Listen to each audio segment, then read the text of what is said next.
If I said the name Pappy Van Winkle to you, would you know what it is? What if I told you that it is one of the most sought out products in the world and it is almost impossible to get?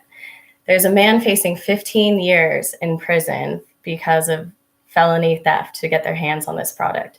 Do you think you know what it is? Well, the answer is bourbon. Bourbon is having a moment right now, and at the peak of that pyramid is Pappy Van Winkle. The distribution scale for Pappy is so skewed from the supply to the demand that people go to exorbitant lengths to get their hands on this product. So when I was 20 years old, I moved to the backcountry of Yosemite, and that's where my love of whiskey began. I don't know what goes more hand in hand than a campfire and a glass of whiskey. So last year I went to the South and I knew I had to get my hands on Pappy Van Winkle. And so I spent 2 full days going from bar to bar in search of this product and finally got my hands on an $80 pour that was absolutely delightful. Pappy Van Winkle is not just a regular alcohol company that's aiming to get you drunk and take your money. They actually put a lot of passion and dedication into every bottle of bourbon that they make. There's a saying that all bourbon is whiskey, but not all whiskey is considered a bourbon, and that is perfect with the definition of Pappy. So the main difference between whiskey and bourbon is all made in the United States, with 95% being in Kentucky, and it is also made in new age charred oak barrels. And then it has to have 51% corn, where whiskey is made from a grain mash. Then Pappy is also better than bourbon in different ways because since it is the family-run company, Julian Pappy Van Winkle started it in 1893. He even managed to survive Prohibition by selling his whiskey for medicinal purposes. He then handed it down to Julian Van Winkle Jr., and now it's in the hands of Julian Van Winkle III. Pappy is also made differently than other bourbons in 3 different ways.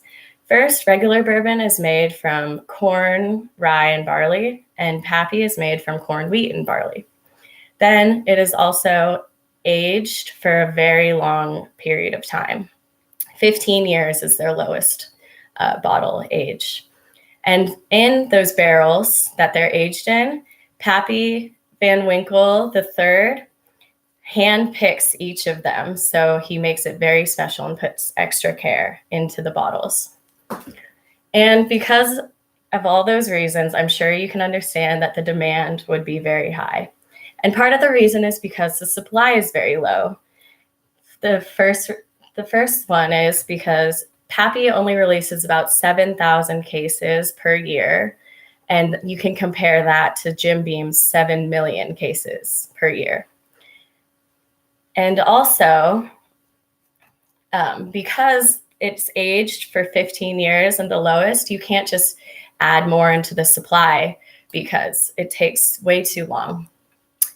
And this all caused an underground bootlegging ring because unlicensed sellers began selling the liquor at 800 times the cost. And the buyer is just so excited to get their hands on the unknown and unterritoried Pappy Van Winkle. And because of the high demand, low supply, and how sought after it is, I'm sure you won't be surprised to hear that there was a huge bourbon heist in 2013 from the Buffalo Trace Distillery, where Pappy Van Winkle is made. So about 200 bottles were stolen from the distillery, which on the black market, that is around $400,000 worth. And it was such a good heist that they knew it had to have been an inside job. There was no cameras and there was no break-in, and it was executed perfectly. So the first thought was the Van Winkle family had to have done it themselves to make extra money on the side, and no publicity is bad publicity, right? But they kept searching around town because that lead fell through. And there was some gossip that Gordon Kurtzinger, an old employee from Buffalo Trace, had been selling Pappy to the local people around town for a high price, but he had a lot of it. And so when the cops went to go question him, they stepped out of their squad car and was just the fumes of whiskey just overtook them.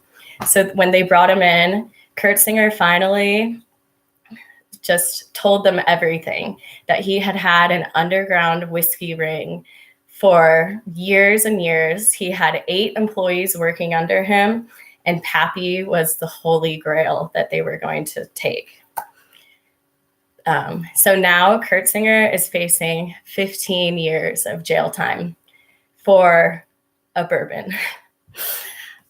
But I hope that you enjoyed learning more about bourbon and found the Pappy Van Winkle story to be exciting. The Pappy Van Winkle name has been around for almost 130 years, and I understand and respect how they managed to survive Prohibition and a giant heist. The dedication and passion to the industry can be tasted in every sip of their bourbon, so it is no wonder that people have gone to exorbitant lengths to acquire that liquid gold. I hope one day you get to try a taste.